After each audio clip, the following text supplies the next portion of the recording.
स्वागत है आप सभी का। अभी गौतम बुद्ध लोकसभा के अंदर घूम रहे हैं और लोगों से जानना चाहेंगे भैया 10 साल में जो महेश शर्मा यहाँ के सांसद हैं उन्होंने आखिर क्या किया, और मोदी जी की भी चर्चा होगी क्योंकि उन्हें भी 10 साल हो गए और ये लोकतंत्र का जो पर्व है इसको कैसे देखते हैं और किधर हवा चलने वाली है। ताऊ क्या नाम है? सुरेंद्र यादव। क्या लग रहा है 10 साल में सांसद जी ने कितना उद्धार किया? देश को डुबो दिया। आई नहीं क्या? आज तक दर्शन भी नहीं हुए इनके, आज तक दर्शन नहीं हुए। महेश शर्मा आपके पास नहीं आते? पूरे क्षेत्र में कहीं भी इनके नाम का कोई पत्थर लगा हो तो आप भी देख लो, मीडिया वाले हैं, कहीं पे लगाओ इनके पत्थर तो हम जाने। किसी गांव में कोई विकास नहीं करवाया। कह रहे हॉस्पिटल बना दिए, जनता की सेवा कर रहा हूँ मैं। अपनी सेवा कर रहे हैं, अपनी सेवा कर रहे हैं भैया। कह रहे मैं तो जनता का हूँ, जनता मुझे बार बार इसीलिए चुन रही है। आपकी बात नहीं सुन रही ना? बेईमानी से डिब्बे में बेईमानी करते हैं। अच्छा, बेईमानी करते हैं डिब्बे में। वोट जिसके लगाएंगे वो बीजेपी पे लगाएगा। हम चाह रहे हैं सपा को लग रही है बीजेपी पे। आप सपा को समर्थन दे रहे हैं? हाँ जी। कह रहे हम मोदी जी है, घर घर राशन पहुंचा रहे हैं, काम बहुत कर रहे हैं। अरे नहीं, राशन की क्या जरूरत है? अपने मेहनत करके काम वैसे करो। विकास के नहीं है, विकास कुछ कर नहीं रही है। राशन से क्या हो रहा? सड़कों की हालत देखो, बच्चों को रोजगार नहीं मिला भाई साहब, इतने बेरोजगार है बहुत ज्यादा। सबकी उम्र निकल रही है। कह रहे हैं किसानों के लिए तो मैंने इतनी स्कीम बना दी है और कोई बीमारी हो तो फिर आप आयुष्मान कार्ड ले लो। बना दी है आयुष्मान कार्ड भाई साहब किसके बने नहीं बताओ। इधर आओ, क्या कह रहे? जमीन का छीनने को बोल रहे हो। कह रहे मैं तो किसान का बच्चा हूँ, गरीब हूँ। कुछ भी ना आ रहे, झूठ बोल रहे हो। कैसे देख रहे हैं आप? युवा है, क्या उद्धार हुआ है पूरे? भैया युवा तो क्या फौज की नौकरी सगले कर दी, बर्बाद 4 साल के कर दी, क्या है? कुछ भी नहीं है। बालकों के हाथ में कटोरा है युवा के। कह रहे हैं आम आत्मनिर्भर बनाने में बहुत ज्यादा सहयोग किया है सरकार ने। कुछ भी ना, देश बेच दिया। देश बेच दिया। और क्या? आपकी विधानसभा में या लोकसभा में कुछ काम हुआ हो? कुछ नहीं, कुछ कभी नहीं। मिलने नहीं आते, कभी दुख में नहीं, हारी में नहीं, बीमारी में नहीं, क्या है? अब तो गांव गांव घूम रहे हैं। कोई नहीं, कोई नहीं मतलब की नहीं है, घूम रहे होंगे। यहाँ कोई नहीं आया आज तक भी, यहाँ कोई नहीं आया। कोई नहीं आया। ये तो रोड पे है गांव, इसलिए थोड़ा चमक रहा है, वरना आप किसी गांव में जाके देखो इतनी हालत खराब है, बहुत ज्यादा है। इस क्षेत्र में इन्होंने बुकलेट ही बनाई है कि भाई हमने ये विकास करा, जेवर एयरपोर्ट लिया है, एयरपोर्ट लिया वहाँ लिया, मगर इस जो क्षेत्र है गुलावटी है, सिकंदराबाद है, ब्लॉक, इनमें बताओ कहाँ काम हो रहा है। गांव ऐसे ही, आप अंदर जाकर देखो। कह रहे मोदी जी को सब प्यार करते हैं और मोदी जी के नाम मोदी जैसा भ्रष्ट तो हिंदुस्तान में बना ही ना आज तक भी। ये सबसे भ्रष्ट है, सबसे झूठे, सबसे फ्रॉडी। मोदी सा फ्रॉडी एक नहीं है कोई दुनिया में भी। हाँ, मैं भी एक राजनीतिक परिवार का हूँ। हमारे भाई के ससुर है मुख्यमंत्री रामदेव यादव। मैं वैसा नहीं कह रहा, इनसे भ्रष्ट तो कोई हिंदुस्तान में आज तक आया नहीं है। इन्होंने तो देश को बेच दिया। गारंटी चल रही है। अरे किसी की क्या चल रही है? कुछ भी नहीं चल रही ना। जुमलेबाजी चल रही है सिर्फ, मोदी जी की गारंटी। जुमलेबाजी गारंटी है भाई, जुमलेबाजी हो रही है, खाली जुमलेबाजी। कह रहे गाँव गाँव मैंने ऐसा चमका दिया है। कहाँ चमक रहे हैं? देखो जो हमारे गांव में झोड़ देखियो कैसी भरी पड़ी है, देख लो, दिखा दो झोड़ है, देख लो विकास हो रहे हैं। अच्छा बाबा से बात करें। बाबा कैसे देख रहे हैं इस बार, किसको लाना चाह रहे हो? ऐसा देख रहे हैं भैया, ये तो आना नहीं चाहिए, बाकी बातें ज्यादा और काम कम। बीजेपी की सीधी बात है, बातें ज्यादा करते काम कम करते बातें ज्यादा और काम कम। हैं। बातें तो बहुत दवाई बोला 400 पार लाएंगे इस बार हम। जी 400 क्या देखो, वो तो जनता बता आगे, जनता बता आगे क्या करना। 400 पार नहीं दिख रही। वो तो जनता तय करेगी ना, जनता ही तो तय करती है। 150 तो जनता क्या चाह रही है इस बार? जनता चाह रही है अखिलेश यादव आए, प्रधानी से मिल लो जी। आपके सांसद आप किसको देख रहे हैं यहाँ पे?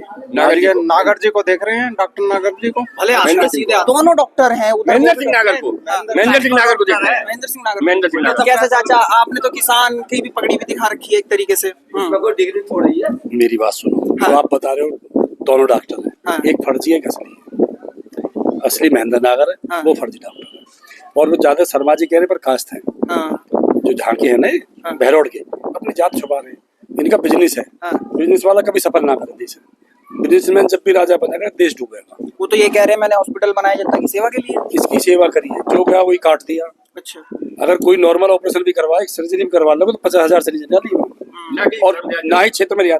10 साल में 10 रुपए का काम ना करा किसी गांव में। 10 साल से गांव उलेड़ा, जो मेरे नजदीकी गांव है, गोद ले रखा, उसमें 10 रुपए का काम नहीं हुआ। अगर कोई कार्य करवाया हो, किसी के काम आए हो, सिर्फ एक ही काम करा, रंजिशबाजी गाँव में। अच्छा, उसकी वहाँ राड़, उसकी वहाँ पे विवाद। तो गाँव गाँव घूम रहे हो? कहाँ घूम रहे हैं? मेरे आज तक गांव में ना देखे। अच्छा, मैं इसी गांव का रहने वाला हूँ। तो क्या गाँव से प्यार नहीं है, शहर से ऐसे प्यार है क्या? उसे सिर्फ अपने पैसे से प्यार है। अच्छा, पैसे से प्यार है, वो चाहे सिर्फ बिजनेस में। बड़े बुढ़े दिन कहावत रही है, किसी से पूछ लियो कि जब राजा बनिया बन जाएगा देश डूब जाएगा। आपने किसान की पगड़ी भी डाल रखी है, कैसे देख रहे हैं? किसान किस तरफ है? किसान सरकार का बदलाव चाह रहा, बदलाव चाह रहा है। बिल्कुल बदलाव चाह रहा। एमएसपी कौन सा किस सरकार की जा रही है, बनिया को तो पैसा देना। भाई अगर एमएसपी सरकार का पैसा जाता हो तो एमएसपी परेशानी होती है, सरकार परेशानी है। किसान आज भी वहां बैठा धरने पे, क्या हो रहा है, उनके मारपीट हो रही है, कई आदमी मर चुके हैं उनके, तो किसान के तो ये 400 पार की गारंटी कहाँ से आ रही है? ये सब फर्जी है। अच्छा। एक माहौल बना दिया जाता कि नहीं 400 आएंगी, 400 आएंगी, पता पड़ी 100 तो आई जाएंगी, 400 ना 100 आएगी, तो माहौल बनाने के लिए। किससे देख रहे हैं इस बार आपकी बार बदलाव होगा और महेंद्र नागर जी बनेंगे। अभी जो 8 सभी किसानों ने ये सभी किसानों का लेके सहारनपुर से तुम गाजीपुर तक चले जाओ, सबका बदलाव है। और जो 8 सीटें में वोट हुआ उनका बदलाव तुम्हें नजर आएगा। 10 साल कैसे रहे भैया? बिल्कुल खराब, गांव में कोई विकास नहीं हुआ। हमारे गांव की जो मुख्य रोड है पिछले 1 वर्ष से बिल्कुल टूटी हुई है। उसके संबंध जिलाधिकारी को, सांसद को कई बार पत्र लिख चुके हैं, कोई कार्रवाई नहीं। आप उसे जाकर देख सकते हैं, उस पर कई पशुओं के पैर टूट गए जो बुक्की भैंसे से चलते हैं, कई आदमियों को चोट लग गई, लेकिन क्षेत्र में ना ही कोई काम हुआ है। इन्होंने केवल अपना काम किया, हॉस्पिटल अपने बनाए हैं, प्राइवेट हॉस्पिटल है, उन्हें दूसरे या गरीब लोगों के लिए उसमें कुछ नहीं है। वहाँ अगर 10 रुपए का काम सिकंदराबाद का है तो वहाँ वो काम नोएडा में 100 रुपए में होता है। खुलेआम हो रहा है। हाँ, खुलेआम हो रहा है बिल्कुल। और आने तो है क्षेत्र, वो तो हमारे गांव में नहीं, क्षेत्र के किसी भी गांव में, गुलेड़ा गांव है जो उन्होंने गोद ले रखा, उसमें भी मुश्किल से 1-2 बार वो आए हैं, उसमें भी विकास नहीं हुआ। जबकि जो सांसद 10 साल से है क्षेत्र में, उसने गाँव गोद ले रखा है, और इस योजना में नहीं है, 2014 वाली योजना में वो गाँव गोद लिया था। आज उस गाँव की आप हालत जाके देख लीजिए, जैसी थी ऐसी की ऐसी है, कोई उसमें विकास का काम नहीं हुआ। ये सारे दावे आपको लगता है भाजपा की फुस हो जाएंगे? हाँ जी बिल्कुल फुस हो जाएंगे। 400 पार का ये तो केवल एक सोशल मीडिया के और मीडिया के माध्यम से लोगों को दिखाने का वो है कि आप वोट करिए, हम जीत रहे, कोई नहीं जीता। हमारे यहाँ राम मंदिर के मुद्दे हो गए या फिर ये हिंदुत्व के मुद्दे हो गए, आज भी आप वो बोल रहे हैं कि मच्छी खाने वाले या फिर ये मीट खाने वाले। राम मंदिर एक आस्था का विषय है, जैसे ये सनातनी का उधर है। आज जो इन्होंने पिछली बार वादे किए थे, आज उन्हें गारंटी का रूप दे दिया है। गारंटी का मतलब होता है वचन। जो आदमी अपनी पत्नी को दिए हुए वचन नहीं निभा पाया, वो जनता को दिए हुए वचन कैसे निभा देगा? बड़ी बात है। कैसे देख रहे हैं, कौन है? नहीं, हमारे यहाँ से हमारे पूरे क्षेत्र ने, आज आपने देखा भी होगा, गांव के सब लोगों ने मीटिंग करके एक तरफा वोट महेंद्र नागर जी के लिए, गठबंधन प्रत्याशी के लिए, चाहे कोई भी हो। हाँ, आप कुछ कह रहे थे, जैसे ये हिंदुत्व का जो मुद्दा है, ये कैसे खेलने वाला है? ये हिंदुत्व का मुद्दा सिर्फ जनता भ्रमित करनी है। अच्छा। जो मुद्दे हैं ना, मेन मुद्दे हमारे शिक्षा, बेरोजगारी, इस पे नहीं जाना, सिर्फ अलग हिंदू मुस्लिम चलाओ, जिससे इनकी सरकार बन जाए। और जो तुम कह रहे दिखाने के लिए, सोशल मीडिया पे बीजेपी जो सांसद के लिए चुनाव लड़ रही है, वो मछली हाथ में लेके चल रही है। क्या तुम दूसरे बैन लगा रहे हो? जो आज की डेट में अगर बीफ का सबसे ज्यादा कारोबार हो रहा तो बीजेपी का संजीव बालियान है, ये जितने भी नेता वे कर रहे हैं। कहाँ मुद्दे बंद है, कहाँ चोरी बंद है, कहाँ राहजनी बंद है, बताओ काम कहाँ बंद है? सब मुद्दों को इस बार जनता देखेगी, जनता मुद्दा देख रही है। 10 साल बेवकूफ बनाया, पहली बार में 15 लाख, पहली बार में 15 लाख का मुद्दा है, वो से बना के। दूसरी बार में हिंदू मुस्लिम का मंदिर गांव में बने हुए, कौन जा रहा मंदिर में? मुझे बताओ, राम मंदिर किसने की है? विकास की बात करो, ये विनाश की बात करें। चलिए, ये गौतम बुद्ध लोकसभा है, यहाँ पर जनता का क्या है मन, वो टटोलने की कोशिश कर रहे हैं। आगे किसी और गांव, किसी और क्षेत्र में दिखाएंगे। तब तक के लिए धन्यवाद।